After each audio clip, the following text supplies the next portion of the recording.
Hello, what's up again, YouTube world? It's your girl here, Dana Monet, here again to recap season 11 of The Voice. This is The Voice, bring ding ding ding. And it is the conclusion of the battle rounds. And I just have to say, these battle rounds between last week and this week, last week's battle rounds were definitely better as a whole. This week, especially the Monday night show was like a snooze fest, for the most part, with the exception of one battle. And overall, the battles this season, they don't even compare to the battles from season 10. It was really though?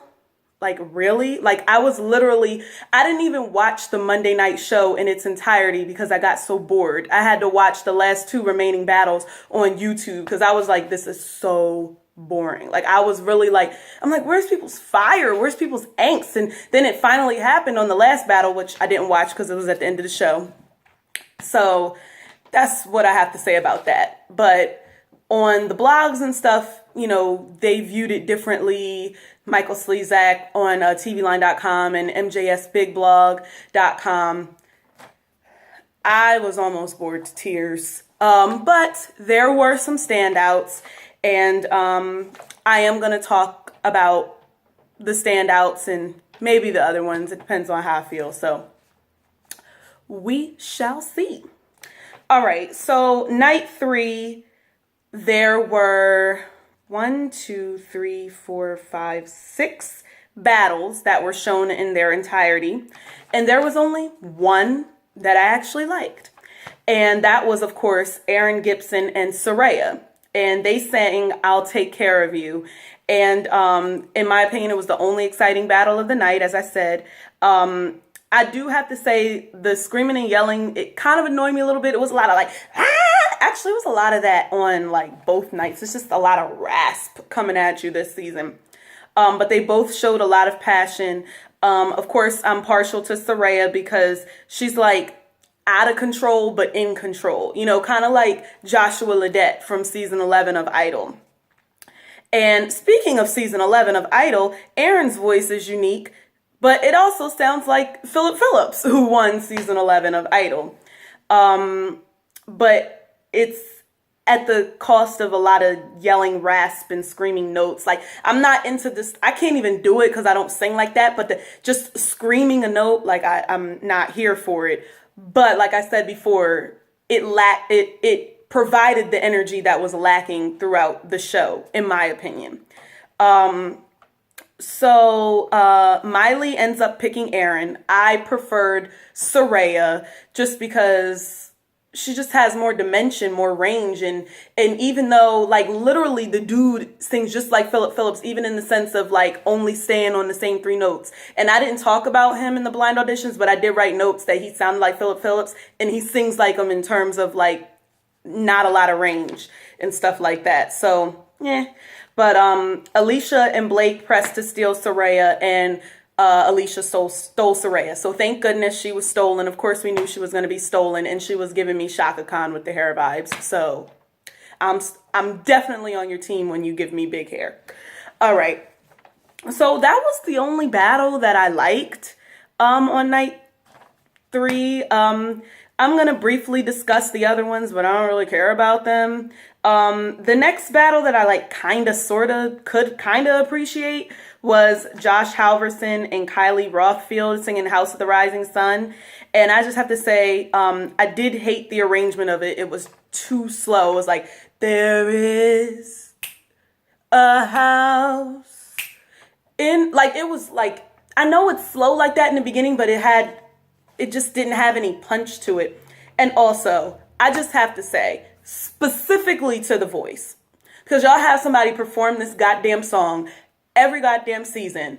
Okay, we're done with the House of the Rising Sun. We need to be done with this song, especially if you're not going to perform the song with the angst that's needed. I need, my mother was a tailor. She sewed my new blue jeans. I need stuff like that. I need Kimberly Nicole level of singing "House of the Rising Sun." If you're not reaching that, then you need to go away. And this was nowhere near, it wasn't even nowhere near Hannah Houston's version last season, which actually I have to say was actually pretty great. Hers as well. Like, I was like, and I actually really like Kylie. Like, she was one of my favorite blind auditions overall. But I'm sorry, she did not impress me in this battle round with Josh Halverson. And Josh Halverson looks straight up like Weird Al Yankovic. Like, I was so like waiting him to be like, catch me white and nerdy, or be like, eat it. You know I'm fat. Y'all know who Weird Al is. And he was doing the crazy eye thing. And he would be like, the end of every phrase, when he would say sun, he wouldn't actually sing the word. He would like, the house of the rising sun. He would like whisper the word. And I'm like, what the hell is this? So yeah, again, a lot of yelling rasp, although Kylie's rasp I could appreciate up at the top of her register. And I'm like, she has some type of issue with hemorrhage or something like that. I'm like, you were on The Voice. You were going to sing. So you need to be prepared to sing. Like, it's no handicap of the voice. Like, you need to be able to sing. So whatever. So his facial expressions were creepy, Josh's. And to me, I think he's more of a character than a singer. Kylie used the rasp. Like I said, it sounded good, but stayed on pitch for the most part. But you know, I'm glad she stayed, but I was a little bit, you know, I wasn't impressed. Alicia picked Kylie, which was the correct choice. And then Miley steals Josh. And I have a little bit of an issue with that because there's someone that I wish would have gotten stolen and didn't. But we'll talk about that later. And then she hit her button with the tongue. That was the whole like Miley thing. I was like, I swear the producers told her to do that. I do not think that she genuinely felt in that moment, I'm going to do that. I think the producers like, Miley, do it. One of these steals, you got to stick your tongue out and let your tongue hit the button. Like, I'm completely convinced that that was the case. So to quickly discuss the other battles, Christian Furman versus Gabe Broussard, I almost forgot this one. They sang The Reason. I wasn't crazy about this battle, but I preferred Christian, who was the Asian guy. I just have to differentiate. He was more versatile and had more soul. There were pitch problems overall for both, honestly. Gabe had a really husky voice, but I just preferred Christian because his notes were clean and precise. But who wins the battle? Blake picks Gabe. So there you go. Darby Walker versus Carly Metzker, Brand New Key. Now, I really enjoyed Carly in her blind audition. Really did not like Darby, but I knew Darby was going to win because they showed her in the, I guess, when they showed The Voice, the sneak preview after the Olympic Games, after the closing ceremony. So I was like, I know she's going through. It was a really weird song, in my opinion. I did not like it. It was too quirky, honky tonk dory for me. I'm sorry. Like, I was not feeling that song. And I understand that Darby had more personality and more sass or whatever, but I definitely prefer Carly's voice more. She has more versatility, although I don't think that that song allowed her to really show off her voice. But yeah, but Darby's voice is actually really annoying to me, to be truthfully honest. I don't think that I don't think the song actually showcased either of their voices really at their best. But to me, Carly, based on her audition, I think that she should have won. Of course, Miley has to go with a little bit more sassy and crazy. So she picked Darby, which I predicted, but Blake steals Carly. So not mad at that. Johnny Rez versus Nolan Neal. They sang Sledgehammer. I'm trying to remember this one. Okay. All right. For this to be such an energetic song, I had never heard the song before, but it was hella boring. And when I was watching, I was like, when is this going to end? This isn't over yet? Like, for real? Johnny's voice is smoother and cleaner, while Nolan's has more rasp. Although it really wasn't the best song for either of them, especially Nolan, to really show off his voice. It was a lot of silent vocal parts. I think it was like Sledgehammer, and it was like nobody was doing anything. Nobody was like ad-libbing in between until maybe like the end or whatever. But I think that they definitely could have went harder on the song. And it's like they were scared to let loose. Like, it was a real generic battle. Like, I'd give it a C if I was grading battles, which I don't. And Adam picks Nolan. In that particular song, I actually preferred Johnny's voice more, but I didn't really care either way. And then the last battle that they showed was Blaine Long versus Josh Gallagher. They sang Stranger in My House. This was a cool song. It was at least a chance for them to showcase their voices. I actually think they both sounded good, but kind of ordinary a little bit. The energy was a bit lackluster in my opinion. But the growls were done well by both. Again, like I said, a lot of rasp, a lot of growls this season. Some done by some well, done by some poorly, but in their cases, they did it well. Blaine had the bald head and had the raspier tone, which was nice, while Josh, who was playing the guitar, has, I have to write these notes for myself, but it helps when I say it, so then when I watch it back, I know who I'm talking about. But Josh has a smoother voice. I think that I like Josh a tad more, but it was a toss-up for me, and Blake picks Josh. And I was looking on some of the blogs online, and a lot of people thought that that was an unjust cutting Blaine. But I don't think he was so, like, in the running to, like, win like that, or, you know, I don't know. I don't know. Maybe he'll be a comeback. I don't know. Whatever. I don't really care. So I have to discuss the montages that they showed on Monday night, because I'm highly disappointed that 3 of my favorites were actually montaged and one of them was eliminated. And based off of the little snippets that I saw of the montages, I was like, well, these 3 battles really could have replaced 3 of the battles that I saw tonight. Okay, so Dana, I think her last name is Harper, although on YouTube they don't put their last names in the montages. She won her battle. They sang Alive by Sia.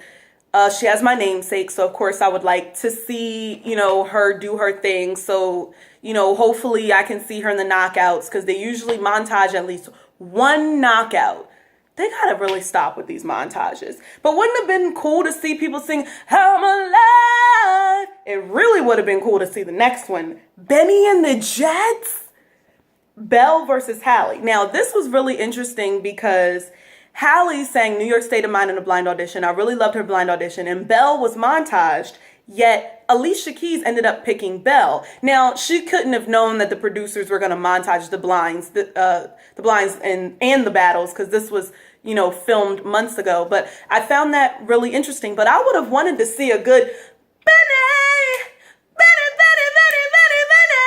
and the Jets. Throwback to Haley from American Idol season 10, who like killed the song. But the little bit that I saw was a nice little slinky, sexy thing. But Benny and the Jets. I was like, come on, y'all could have showed that over Sledgehammer, the weird quirky song, and the reason with Christian and Gate. Like, seriously, all of them except for Aaron and Saraya.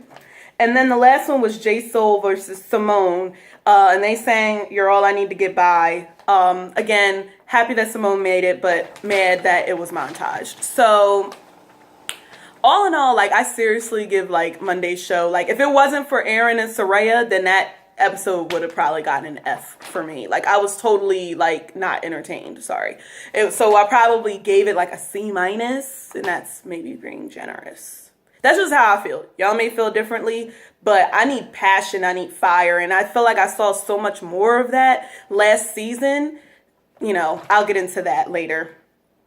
So night 4, even though there was only 3 battles as a whole, I enjoyed night 4 of battles a lot better than night 3.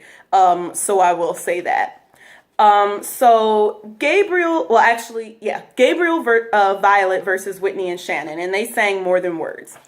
Okay, so I'm going to start off by saying this was really pretty, and the harmonies were great all around, including when Gabriel was partaking in singing and made it 3-part harmony. But I have to say that I am still not completely sold on this duo, or duos in general on this show. I just feel like they try to make it seem like duos are like the second coming of Jesus on this show. Like, ooh, a duo, ooh, 2 voices. Oh my gosh, they're harmonizing. Like, oh my gosh, like I've gotten my life. Like, I think the girls can sing. They're very pretty. They're definitely like, you know, marketable and everything like that. And they can harmonize well. But to me, it's just not much really spectacular about them, if I'm really being honest. Like, you know, I can't really do this off the top of my head, but they would be like ranked probably like 12 for me right now, as far as, well, I don't know about 12. I don't know. But they're probably not in my top 10. I'll say that much. But if I'm being really honest, I really love Gabriel's voice, and he was one of my favorite blind auditions that I actually have in my voice favorites playlist, which I need to update. Seriously, I was on my phone kind of like not paying attention, and then he started singing and hitting some high notes, and I woke up like this. Like, I was like, oh, like, he has a really great tone. Like, I really love his voice. He's hitting the high notes perfectly clean. And I honestly would have picked Gabriel over the girls. Now, I knew that wasn't going to happen because these girls have been hyped so much. And also, I felt like there was a slight chance because Alicia kind of goes against the grain a little bit, but I knew she wasn't going to get rid of, the mixed, cute black girls that sing really soft and pretty. Like, I just knew that. But, and I knew he wouldn't get saved because it was in the middle of the show. But I just have to say that the duos that they have had on The Voice in the 11 seasons that I've watched have really been subpar, in my opinion. And one of those duos even made it to the finale in season 4, the Swan Brothers. They were like really average. You know what I mean? You know who's a spectacular duo? Casey and JoJo. Casey and JoJo. You know who's a very interesting duo? Floetry. You know who is an absolutely amazing sister duo? Chloe and Halle. Now, Beyonce done scooped them up, so, they don't need to go on The Voice. But if y'all don't know about Chloe and Halle, look them up. Them girls can sing. One plays the piano, one plays the guitar. Their harmonies are so intricate and difficult. It's like out of this world. They are teenagers. They've been singing their whole damn lives. And the oldest one is like 18. And they are absolutely amazing. Like, if I saw a duo like that on The Voice, then I would want them to win. These girls, they're not that. Moving right along to my other kind of favorite battle of the night, I guess. Bhindi Leibowitz versus Brendan Fletcher. Bhindi and Brendan. I kept on saying that sounds like a cute couple. So they sang Home. And I really loved Bhindi's voice. And I think that she needs to give herself more credit with her voice, because I think that she can do more than what she thinks she can do. Something about going high. She was having issues with, girl, if you don't sing them goddamn notes, ain't nobody got time for that. But I do like her rasp on those high notes. I love a good rasp on high notes, especially. It sounds really good, because it sounds like you can't hit the note, but you're hitting it dead on. And I think Brendan was very solid too. I was just a little bit more enamored by Bhindi, although I think both could have let loose a little bit more, especially with the ad-libbing. Since it's like a blues song and everything like that, you can really play with it. But the harmonies at the end were money. She was doing the high harmony and everything like that. I would have picked Bhindi, but I knew Adam would choose Brendan, and I knew Bhindi would get stolen because it was the last battle of the night. The Voice is the most unpredictable show ever in life, period. So we already know this. And Blake ended up stealing Bhindi. He was the only coach that still had a steal left. I didn't get a chance to write down the new team format now, but I will say, despite the battles being a little ho-hum, with the exception of a couple battles, like Way and Lauren, last week, killer. Allie and Courtney. I like the Courtney with the IE and the Courtney with the EY. It was a couple. I'm trying to remember the other ones, but it was definitely other ones that are like, Dave Moisen and the dude that sang Use Me Up, Michael Sanchez, the piano thing, that was hot. There was a lot of decent battles last week. So there was some that I definitely enjoyed. But this week, I only liked 3 battles out of 12. Oh, I didn't talk about Austin, Alsop, and Preston James. So they sang Bad Moon Rising. Austin's voice to me is country, but it's also very piercing and commanding, which I like. And the rasp is on display, again, with both. Although Preston, who is a lot younger, it seems that the rasp is more of a put on than it being natural. Austin is clearly more seasoned And Preston is trying and he can sing, but I felt like he was trying too hard. And Blake picked Austin, as I would have as well. Okay. So moving right along. Although I kind of thought that the battles were a little ho-hum, I did appreciate both Miley and Alicia's serious enthusiasm throughout the show. Like, they're kind of the reasons that I'm still watching. I should be watching for the contestants, which is what I usually do, but I got to hold on to something right now. And the crazy thing is that the talent as a whole really isn't that bad. I just think the battles really weren't that good. Like, I just don't think that a lot of these people really, stepped it up like that. And then with these montages, there were probably good battles in there that they just chose not to show. So I still don't understand the philosophy on why certain battles get montaged, because I don't believe that all battles get montaged just because they're bad, because there's some battles that are actually aired that are bad to me, or not bad, but whatever. So just a quick little tidbit. They have the coaches for season 12 already. So Alicia is actually going to be coming back, but she's going to be joined by Gwen Stefani instead of Miley Cyrus. And of course, Adam and Blake will still be there because they're never leaving this goddamn show. They're never taking a break. They enjoy the paycheck, so I'll let them have that. I gave Adam a lot of flack last season, but whatever. You getting that paycheck, and you making music, you touring, you're making that money, honey. Whatever. I'm not really crazy about Gwen. I didn't really expect her to return to the show. I do still like the female dynamic, but why not have Alicia and Christina? Would that be too much money? Because Christina gets paid the most. That might cost them too much, but it'd be nice to see Christina and Alicia on there. I'm just not crazy about Gwen as a singer, most definitely, and not crazy about her as a coach, But I was listening to Holla Back Girl earlier today, or yesterday, because I do like that song. It has nothing to do with singing, though. Now, Miley is coming back for season 13, which will be next fall. And we do not know who else is going to be there. I'm assuming Adam and Blake will still be there, but we don't know who's going to be filling that other spot. Hopefully, Christina comes back. I don't know if she's quitting The Voice. I don't know what's going on.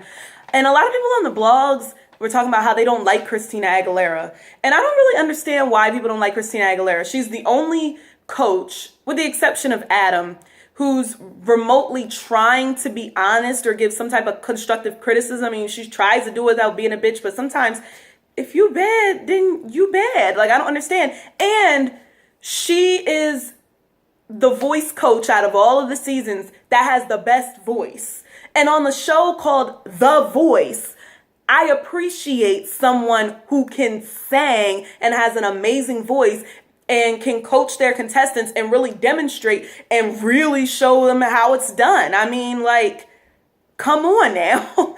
I'm just saying. Now, Alicia Keys can sing. Usher can sing when he was on the show or whatever. Adam can sing. I mean, Blake can sing. Miley on Wrecking Ball, she can sing.